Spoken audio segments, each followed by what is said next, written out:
everybody. Welcome to the fourth episode of the Breakpoint podcast. We have got my good friend and doubles partner on today, who is the assistant at Kennesaw State. Simon, thanks for joining us.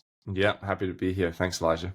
Yeah, so as you guys know, obviously, bringing on coaches, ex-players, current players, just to give you guys a little bit more insight into the college process, the journey, recruitment process, what coaches are looking for. So thought I'd bring Simon on to give you guys a little bit of insight on how they do things and operate at KSU, but then also to give you guys a little bit of insight, obviously, from where he came from and how he got to where he is now. So with that, Simon, if you want to give a little bit of an insight into junior tennis accolades. Obviously, you're not from America, so how did you get here? Junior tennis, recruiting journey, all that.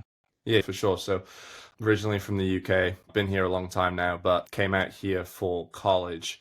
Knew it was something that I wanted to do pretty early in my juniors, but obviously being in the UK, had a little less access to kind of information, less access compared to what your typical American would have anyway. But, you hear from friends and people who are more aware of the college tennis space out here, of the opportunities which are available to you. So early on, knew that it was something which I was interested in, but then from there, didn't really know where to get started. So for me, it started with firing off about 50 to 100 emails to coaches from anywhere from like 25 in the country down to like top 125 kind of thing. It was kind of the range which I was looking for, and didn't get a ton of responses from those emails. Like I'm sure a lot of people who are watching this who are juniors maybe feel like they might be getting, but I did get some, and that interest led me into different pathways of how to get a bit more interest. And I started working a little bit with an agent, not officially, but she definitely helped me connect me with a few coaches, and those connections ended up leading me to, I'd say, like a top 3, top 4 teams which I was interested in. And then from there, once I spoke to the coaches a few times on the phone, led me to taking an official visit. And those official visits might not seem like a huge deal for some Americans, but it's a big deal when you're in the UK and flights are expensive for the school to pay for. So ended up taking those visits. I only took one visit actually to the University of Iowa. But honestly, my main thing with that visit was trying to see what facilities were available, what the entire vibe of college tennis was, and seeing what was available to me. So I took that visit, ultimately ended up not going to Iowa, obviously came to KSU, but that was the point behind it. I wanted to go out here and see what I was looking for in a school and what I wasn't looking for. And taking that visit allowed me to realize Iowa wasn't necessarily what I was after, but I think that KSU had a lot more of what I was looking for. That's good insight, obviously, with how massive a push there is for international players to come to the States to play college. That exposure, right, to actually getting boots in the ground and seeing these things is limited, right? You only know what you know, and outside of getting a school to get you on an official visit, that's huge. But is there anything else that you would say predominantly to international players on getting that exposure? If you don't get an official visit to get over here, how can you get that insight into a school or into multiple schools? Yeah, I'd say the big thing now has to come from the relationships which you have with players in your country already. So, I mean, unless you're from a country where tennis is not particularly common, then you're going to know players from your country who are currently in college tennis. It's pretty rare for you to be from a country where there's no one who is either playing right now or has played in the past.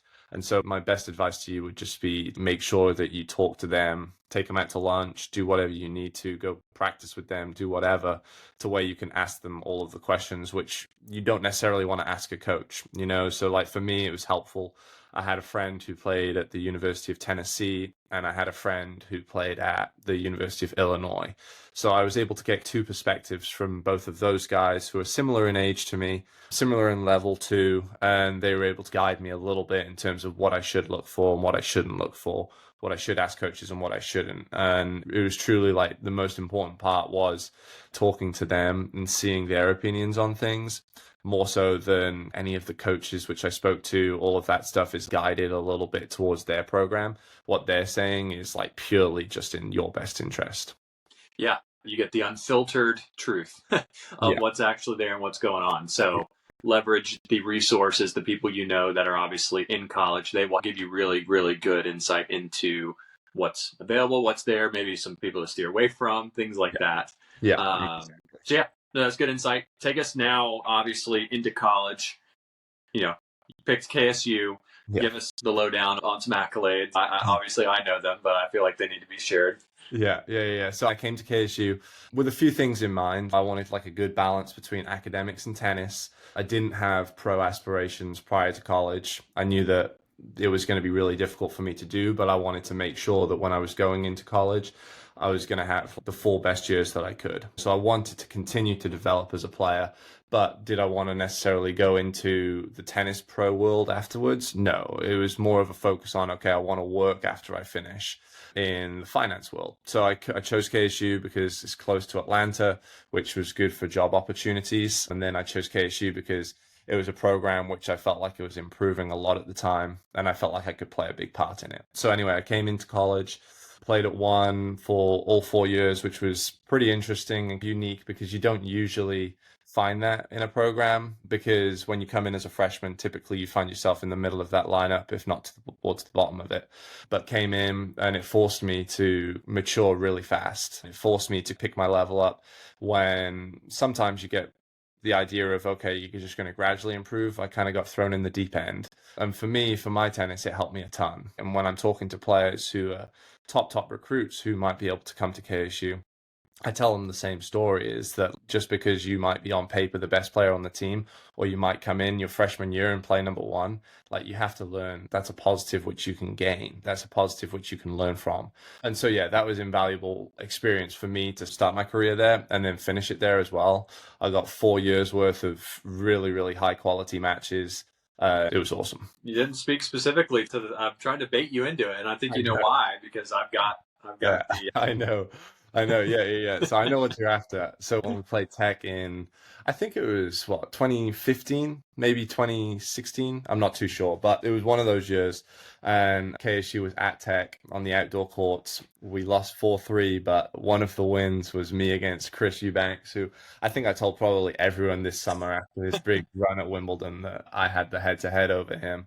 Yeah. And then, someone else on this podcast has also had a big part in that match. Yeah, someone else here clinched that match. I'm pretty sure for Georgia Tech. So that's interesting. That's a good story. Yeah.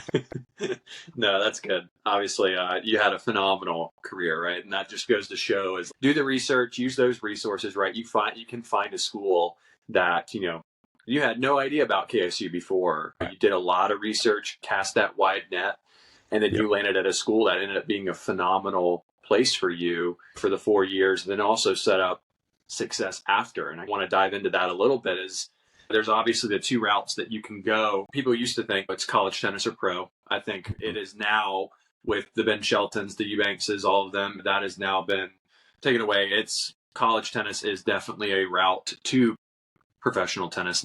It's not I need to go pro or I need to go to college. You can't. I would almost say you have to go to college to mature. Your body grows. Your game develops. You go from an 18-year-old to a 21, 22-year-old. A lot happens in those years as a man. So developing and doing that is key. But aside from the pro route, there's the business route, which is 99.99999% of us, right? It's you, it's me. So obviously you went a little bit more the finance route, but then you circled back to college tennis. So dive in a little bit into why you did that. Yeah, so I majored in college in economics. I knew that finance was something which I was always interested in.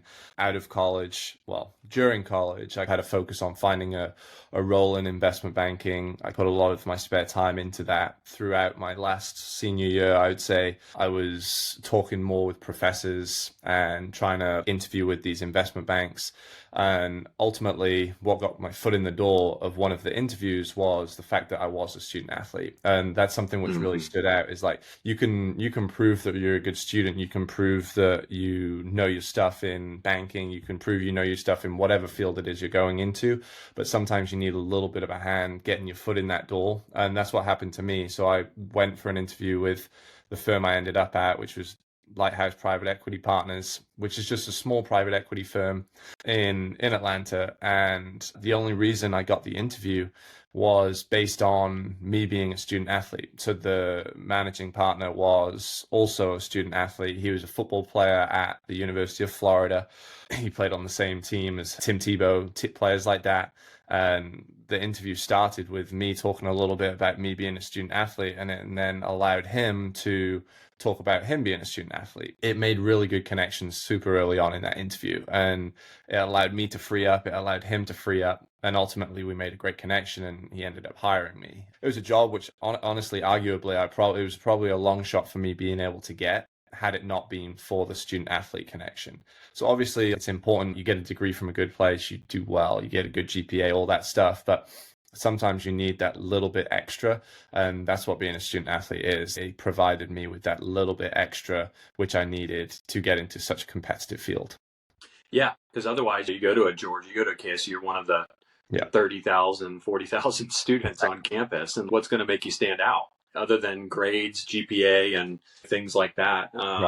Having that student athlete, I can attest to it as well, right? It's opened up so many opportunities, Georgia Tech tennis, whatever it is, 4 years. That's more the thing that I see in my professional career is people, they respect the amount of time. It's 20, 30 hours a week in addition to the school, right? It's crazy. Your time management, these things you learn.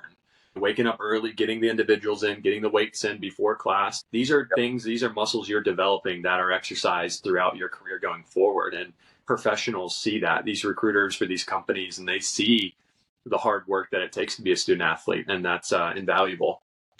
Yep, exactly. No doubt. All right. So pivoting over to coaching. Now we're at KSU. You've been there for a few years. You've obviously started to develop your coaching style. What is that style? What do you bring to the table as a coach that you feel like is your value add to the guys on the girls on the KSU team? And what are you looking for in a player? Yeah. So I've been at KSU now for 5 years. I think this is my 6th year coaching. And so over that time, I feel like my coaching style has definitely developed. I think that in a funny way, like actually it's developed into more of a developmental attitude and process with regards to the players that we bring in. So our big philosophy here is, okay, when you get into the program, you're going to be this level. When you leave the program, you're going to be so many more levels higher, right? A lot of teams will sometimes bring in these top recruits and they do well for their freshman year, and then it tails off a bit for sophomore year, and then it tails off again for their junior, and then they've got senioritis. Whereas we feel like it goes the opposite way for us. So they come in and then they develop a little bit in that first year, develop even more in their second year, and so on and so forth, to where they come in as a freshman and they're playing relatively low in that lineup. And then by their senior year, they're playing top 1 or 2. And so, I mean, that speaks volumes for the way in which we practice, the way in which we train, the way in which we recruit too, because we're recruiting the players which we see have a lot of potential, from whether it's a talent perspective, whether it's a late starter, whether it's someone who we just think's really hungry to get better. Those are the players which we're looking for. And then when we get them on campus, we now, over the last 5 years, have got a really good track record of those players coming in and getting better over the course of their 4 years. Like right now on the men's team, we have a player who, our number 2 player as a freshman was our 7. And then our number 3 player as a freshman was our number 6. And so you see that gradual climb up the lineup. And we think that that's really important within a program. It's a big focus for us. It's something which we talk about every single recruiting call. And some players that's great for, and for other players, not necessarily what they're looking for. And that's good because it allows us to go a different path too. I think that speaks volumes. There are so many players who've been grinding juniors, had really good results, did this when they were 14, 15, roll their ankle or tear something. They're out for a year, right? They're 16, 17. They were top in their country or their state or their region, and they're trying to get back. They've got the attitude, and you almost find when someone gets injured, they come back even hungrier, right? Because you don't know what you have until it's gone. And then as long as that injury is taken care of, they heal properly and everything like that, because there can be some of that. But they come back better because their mentality is, dang, like, I missed this. I want this, And so to your point of looking for players like that are hungry, right? It's not all just about the UTR rating or the rankings or things like that. You as a Division I coach are looking for players. Obviously, they've got to fit to somewhat of a range that fit you guys' school, but you guys are looking for a player to develop that might be more that diamond in the rough, maybe had some unfortunate things happen earlier, but are looking to develop and give a player a chance that may not get it somewhere else. Yeah, for sure. We know that we're not necessarily the school where the number one player, we know that the number one player in the country is not going to come to KSU. So we're looking for players which are going to come in, like you just said, and like I said, they're very hungry. They have a lot of room to develop. And we feel like that's something which we're really good at. So we're playing to our strengths as much as we can. We're making it work with the facility which we've got, with the players which we bring in. We develop them into top players to where we're hoping by their senior year, they can compete with that number one player in the country, which went to a different school. That's ultimately the goal. That's where we're trying to get you. Yeah, that's awesome. That's good insight into what you guys are looking for in recruits. Going in next, let's jump over to 30-second elevator pitch of KSU. So if you're on a call with a recruit, you guys are going up against a Liberty or something like that. There's a couple of different options, a couple different schools on the table. What is the sales pitch? What are you guys kind of pitch to a player of why they should choose KSU?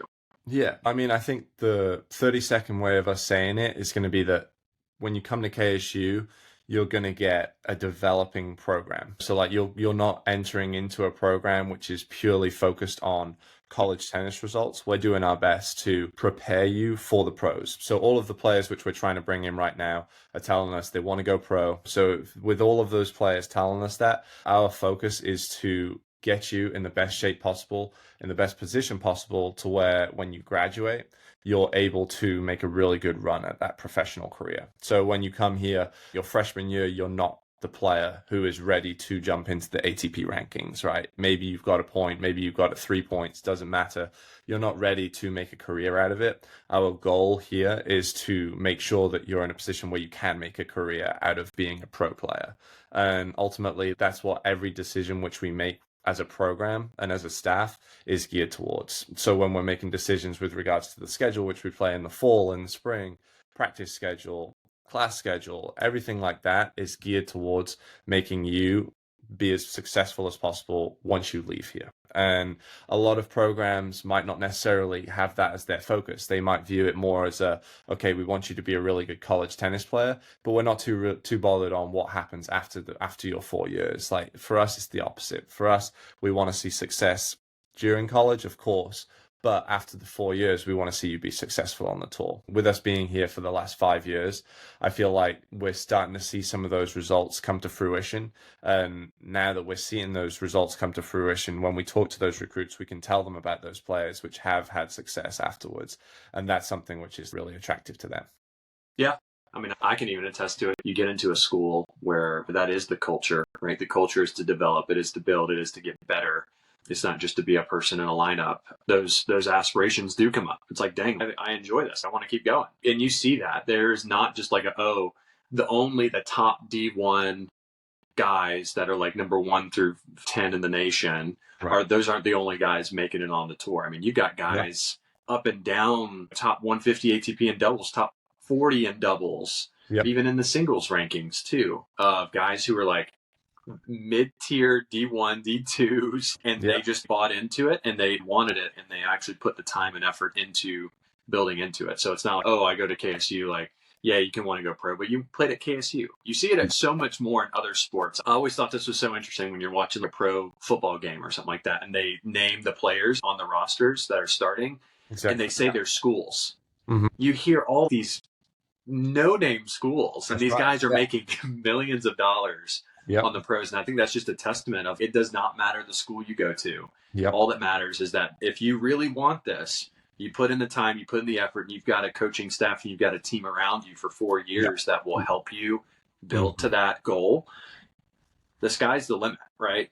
I think that's super important. So that's awesome. I think this is really good insight. Obviously, Simon, thanks for joining. Last thing I will ask young guys, young girls, maybe across the pond who are confused in this process, maybe coming to it a little bit late of deciding college tennis or not. What do I do? Where do I go?